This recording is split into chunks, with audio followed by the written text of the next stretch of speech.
श्री प्रताप सिंह बाजवा जी पंजाबी में बोलेंगे। Thank you chairman साहब। थैंक यू चेयरमैन साहब। अज मैं विशेष तौर समुचे जगत दे विच जिहड़े साडे पंजाबी वीर पंजाबी दे विच एक अपने नुमाइंदे की गल सुनना चाहते हैं, उन्होंने संदेश हिंदुस्तान की पार्लीमेंट तो पंजाबी विच देना चाहना।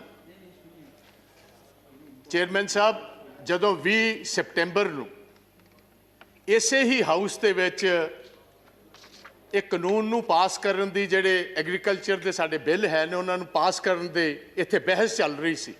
मैनूं मान है मेरी पार्टी इंडियन नैशनल कांग्रेस ने मैनूं मौका दिता एज ए लीड स्पीकर गल करन दा। मैं उस टाइम भी ये गल दा जिक्र कीता सी कि जिहड़े बिल ने ये किसानां दे डेथ दे वारंट्स ने ते कोई भी जिहड़ा हिंदुस्तान च रहन वाला मेरा वीर है वो किसानां दे डेथ वारंटां ते दस्तखत नहीं करेगा। तुसी वेखो, तुसी उदों गल नहीं मन्नी, साडा हक सी, सारी ओपोजिशन मंगदी सी कि बुनियादी हक जिहड़ा कॉन्स्टिट्यूशन ने दिता सानू डिवीजन दा इत्थे वोटिंग कराई जाए। तुहाडी उस टाइम भी जिहड़ी सरकार दी मंशा सी वो सही नहीं सी। तुसी धोखे दे नाल, तुसी धोखाधड़ी दे नाल जल्दी दे विच कानून बनाना चाहते सी, क्योंकि कुछ जिहड़े अमीर आदमी सी, वड्डे कॉरपोरेट हाउसेस सी, उन्होंने तुसी बेनिफिट देना चाहते सी। तुसी काले सी। कोरोना दे विच मैनूं हैरानी है, सारी दुनिया जूझ रही है कोरोना दे नाल, साडा देश जूझ रहा कोरोना नाल। 2 वक्त की रोटी गरीब लोगों को नहीं मिल रही। साडी माइग्रेंट लेबर बेचारी पैदल साइकिलों ते बिहार, उत्तराखंड, यूपी वाल जा रही है। गवर्नमेंट को कोई प्रबंध नहीं उन्होंने वापस कर लेंदा। उस टाइम एक चोर दरवाजे के जरिए, बैकडोर के जरिए ऑर्डिनेंसां दे रूप दे विच ये लैके आए। ये मैनूं पहले दसे सरकार ये ऑर्डिनेंसेस लियाउण दी लोड़ की सी। जे असीं 71 साल 72 साल इन्हां कानूनां दी इंतजार कर सकते सी ते 6 महीने होर क्यों नहीं सी कीती जा सकती। इसे गल कारण अज मोदी साहब तुहाडी सरकार ते पंजाब दे, हरियाणे दे, वैस्टर्न यूपी दे, राजस्थान ते बाहर दे किसानां दा फेथ नहीं है, यकीन नहीं है। उन्होंने पता है चंद पूंजीपतियां दे बेनिफिट वास्ते कानून लेके आए ने, ये किसानां दे बेनिफिट वास्ते, किसानां दे हक दे कानून नहीं ने।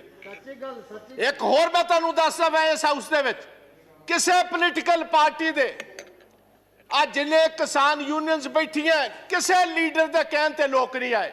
ये जन अंदोलन है। हर घर दे विच अपने आप लोगों ने अपने ट्रैक्टरों में डीजल पाया।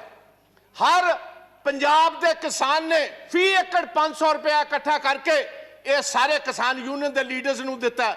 मैनूं अफसोस है इस हाउस च कहना पैंदा, मनोज जी 1971 दे विच बांग्लादेश की लड़ाई दे विच असीं 93,000 पाकिस्तानियां नूं एज वॉर प्रिजनर्स लिया सी। 2 साल असीं उन्हां नूं रोटी भी दिती, पानी भी दिता, बैडिंग भी दिती, लॉजिंग भी दिती। अज असीं अपने किसान वीरां नूं बिजली कट दी, अज असीं इंटरनेट कट दिता, असीं अज उन्हां तों पानी कट दिता, असीं उत्थे तवारा बार्ब्ड वायर्स ऐ लगा दित्तियां जिस 1960 दे विच बर्लिन वॉर बनाई जा रही है, एक वॉर प्रिजन बनाया जा रहा। अफसोस ना कहना पैंदा है, दुनिया की सारिआं नालों वड्डी डेमोक्रेसी है। ये चीज़ां अफगानिस्तान विच वेखियां सी, ये चीज़ां इराक दे विच सदाम हुसैन दे वेले वेखियां सी, ये लिबिया दे विच कर्नल गद्दाफी वेले वेखियां सी, ये युगांडा दे विच इदी मीन वेले वेखियां सी, ये महात्मा गांधी दे देश च कदी किसी ने सपने विच भी नहीं वेखियां जो साडे किसान वीरां नाल हो रहा। साडियां मातावां, साडियां भैणां, साडे बच्चिआं समेत अज दिल्ली दे बार्डरां ते बैठियां ने। तुसीं उत्थे ਉਹ रूप दिता जिस तरह कॉन्सनट्रेशन कैंप्स नूं देना हुंदा। कल 12 पार्टियां दे लीडर गाजीपुर गए, पुलिस ने अंदर नहीं जान देते। किस किस्म दी democracy Hindustan. Parliament session in operation होए, तुसीं पार्लीमेंट लीडर्स नूं उत्थे जाण दी इजाजत ना दो, इहनूं असीं डेमोक्रेसी कहने। तुसीं कहंदे हो साडे ते विश्वास करो। मैं तुहानूं एक सवाल पूछना चाहना चेयरमैन साहब, तुहाडे जरिए सरकार नूं, तुहाडे एग्रीकल्चर मंत्री जी ने गल कही है 1.5 साल वास्ते असीं एक कानून राखवे रख देने, इन अबाइस च रख देने। मैनूं इस गल दा फर्क दसो। वापस लैन दे विच ते राखवे रखने च फर्क की है? मैं टेक्निकली ये बात पूछता हूं, अगर आप ये कानून को इन एम्बेंस रखते हो, उसका मतलब 1.5 साल के लिए ये कानून वापस हो गए। अगर ये वापस हो गए तो भैया क्या आप अकेला बूझ का सवाल बनाए बैठे हो कि किसान माफी मांगेगा तो तब हम मानेंगे? आप ये बात कहने को तैयार हो हम अपने इन कानून में तरमीम करने को तैयार है, ऐसी तरमीम करने तैयार होता मतलब है कानूना विच वड्डी कमी है। आपने खुद कबूल किया इसमें बहुत सारी कमी है। अगर कमी है तो वापस क्यों नहीं लेते? और मैं मोदी जी को यह गुजारिश करूंगा, मोदी साहब तुहाडी कांग्रेस के नाल ते कोई अदावत हो सकती है, तुहाडी ओपोजिशन पार्टियां नाल अदावत हो सकती है। हिंदुस्तान का किसान तो वो जिन्हें तुहानू वोटां पा के कामयाब किया, तुहाडी ओहदे नाल की अदावत है? प्रधानमंत्री जी अज मौका है, दूजी बार तुसी प्रधानमंत्री बने हो, अज मौका स्टेट्समैन बनने का, स्टेट्समैन अज तुहाडे कोल मौका एक बार फिर सरदार पटेल वाली जगह लैन दा। वो भी गुजरात का एक पुत्र सी जिन्हों लोग वल्लभ भाई पटेल नूं सरदार के टाइटल नाल जानदे। अज तुहाडे कोल मौका है, आओ चलो, मैं तुहाडे नाल चलना, चलो सिंघू बॉर्डर। किसान जे तुहाडे नारे ना मारनगे को मैं तुहाडे बेनिफिट वास्ते लेके आया सी, जे तुसी नहीं कबूल दे, अगर आप समझते हो ये आपके हक के नहीं है, भाई मैं वापस लेता हूं। इसमें आपका बड़ापन होगा। दरिया दिली जो लीडर होता है वो उसका सीना भी उतना बड़ा होना चाहिए, दरिया दिल होना चाहिए उसको, दरिया दिली दिखाइए। आज आपको स्टेट्समैन बनने की जरूरत है, प्रधानमंत्री तो आप सेकंड टाइम बन गए। आज सारा देश इंतजार करता है कि मोदी साहब कब आएंगे। वो तो उमर साहब की बात पर यकीन नहीं करते। क्यों नहीं करते? क्योंकि जिस ढंग से आप ये कानून लेकर आए हो, जिस ढंग से आपने इस पार्लियामेंट को, जो हिंदुस्तान की सबसे, मैं समझता हूं एक सबसे बड़ा फेथ है जिस हाउस पर, वहां हमारा जमहूरी हक नहीं दिया, आपने तो डिवीजन नहीं कराई। उसका मतलब था आपको जल्दी कौन सी बात की? आप मैं अपने पंजाब स्टेट की गल करना जहां साहब, स्टैट्यूटरी बॉडी है तुहाडी जीएसटी, पिछले 10 महीनों का 8000 करोड़ रुपया पंजाब का इन्होंने नहीं दिता। तुहाडा फेथ असीं किस तरह करिए, तुहाडा यकीन असीं किस तरह करिए? रूरल डेवलपमेंट फंड पंजाब का आरडीएफ जो बुनियादी, क्योंकि जो फसल पंजाब की एजेंसी खरीदती है फूड कॉर्पोरेशन ऑफ इंडिया, हम क्योंकि अपने किसान को टैक्स नहीं करते, असीं अपने किसान नूं टैक्स नहीं करते। ये लेवी जिहड़ी है स्टैट्यूटरी है, गवर्नमेंट नूं देनी पैंदी है। साडा 3% तो घटा के 1% कर दिता। तुसीं कहंदे हो पंजाब दे लोग तुहाडे ते फेथ कर, किस तरह फेथ कर? तुसीं दुश्मनां वाला काम साडे नाल कर रहे हो। मैं एक होर कहना चाहना इस हाउस दे विच, ये नवी हिस्टरी नहीं, गुलाम नबी आजाद साहब ने बहुत खूबसूरत ढंग नाल दस्सिया सी अंग्रेज़ां दे खिलाफ, ब्रिटिश गवर्नमेंट के खिलाफ। देवगौड़ा जी 6-7 बड़ी मूवमेंट हुई एग्रीकल्चर, जिसको लीड महात्मा गांधी वल्लभ भाई पटेल साहब करते रहे, और सभी जगह पर ब्रिटिश को अपना पैर पीछे खींचना पड़ा और जिम्मेदारों की बात माननी पड़ी। तो ये मैं गुजारिश करता हूं, पगड़ी संभाल जट्टा। आज से 100 साल पहले शहीद आजम भगत सिंह के ताया और उनके पिता ने यह आंदोलन शुरू किया था, और हमारे दीपेंद्र सिंह हुड्डा जो बैठे हैं, इनके ग्रेट ग्रैंडफादर, वो भी इस मूवमेंट में साथ है, चौधरी माथुराम जी।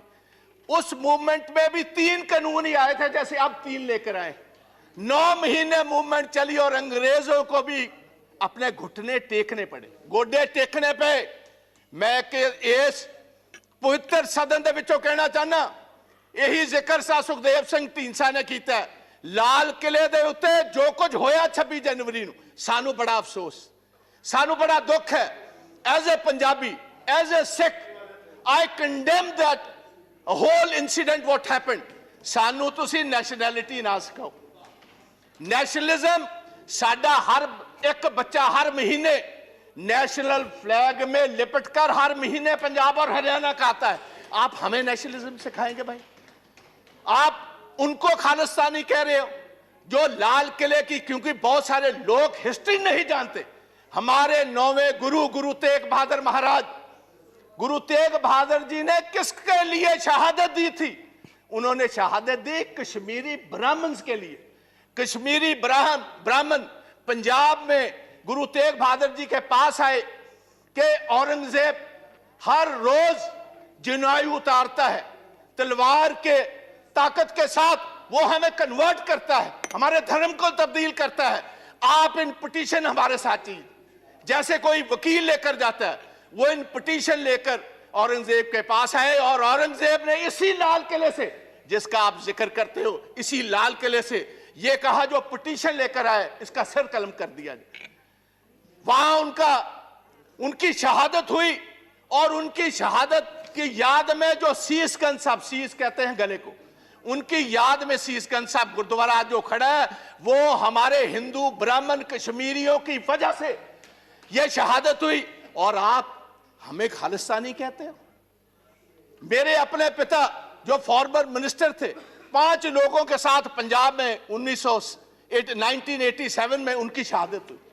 मेरे अपने बड़े भाई जो ब्रिगेडियर हैं इंडियन आर्मी के, retired, he was the one who was commanding the 192 mountain brigade, जिसने देश के लिए ये टाइगर हिल जीती। He was commanding 192 mountain brigade. आप हमें खालिस्तानी कहते हैं, आप हमें कहते हो एंटी नेशनलिस्ट हैं ये लोग।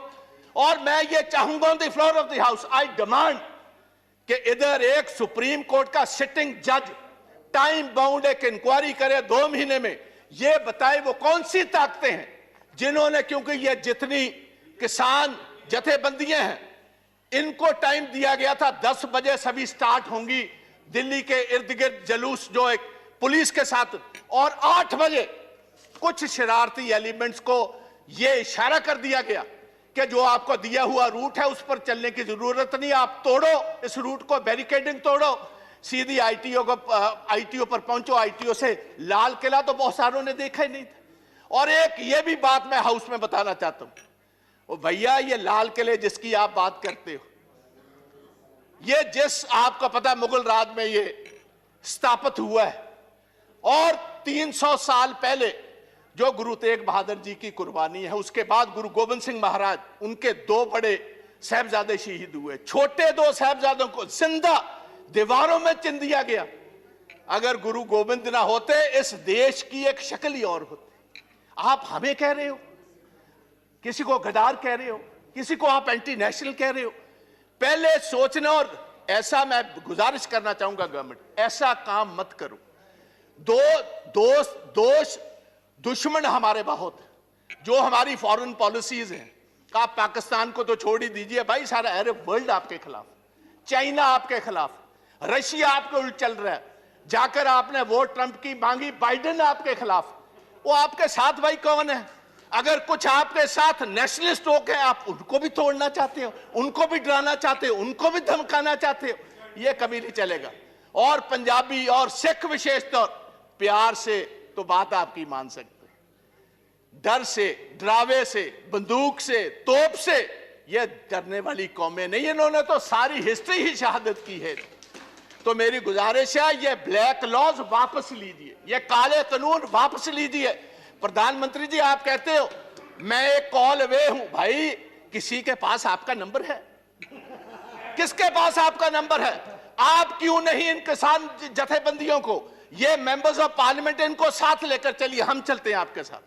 आओ, आपके जय जयकार के वहां नारे लगवाएंगे। आप इन कानूनों को वापस लीजिए। आप 1.5 साल के बाद नए कानून लाइए, सिलेक्ट कमेटी में भेजिए। जितने स्टेक होल्डर्स हैं, किसान जथेबंदियां हैं, किसान हैं, मेंबर्स ऑफ पार्लियामेंट हैं, चीफ मिनिस्टर हैं, हमारे एग्रीकल्चर साइंटिस्ट हैं, उनको कहिए खेती के लिए, किसानों के लिए कौन सी सबसे बेहतरीन कानून है। कॉर्पोरेट्स के लिए नहीं, कॉर्पोरेट्स को हम बेनिफिट नहीं देंगे। हम किसानों के बेनिफिट के लिए कानून लाओ, हम आगे होकर आपकी मदद करेंगे। आओ एक नई इतिहास की सृजना करें। मैं इतना ही कहता हुआ एक लास्ट में जस्ट धन्यवाद प्लीज बाजवा जी। एक बस मैंने किसानों के लिए, पंजाब के किसानों के लिए एक छोटी सी कविता लिखी है, वो पढ़कर इजाजत ले लूंगा। कहते ने चीर देंदे ने पहाड़ हुंदा जिन्हां नूं जनून, रह के मंजिला तो दूर किथे मिलता है सुकून। हारदे नहीं हुंदे मर्द दलेर, बस हौसला बना के तुसी किसान वीरो रखियो। असी जितांगे जरूर, जंग जारी रखियो। असी जितांगे जरूर, जंग जारी रखियो। जय हिंद, ਜੈ Right. ਜਵਾਨ ਜੈ ਕਿਸਾਨ ਤੇ ਵਾਹਿਗੁਰੂ ਜੀ ਕਾ ਧੰਨਵਾਦ ਖਾਲਸਾ ਵਾਹਿਗੁਰੂ ਜੀ ਕੀ ਫਤਿਹ। ਪ੍ਰਤਾਪ ਸਿੰਘ ਬਾਜਵਾ ਜੀ ਤੁਸੀਂ ਆਪਣੀ ਭਾਸ਼ਾ ਵਿੱਚ ਬੋਲਿਆ ਧੰਨਵਾਦ your language our language see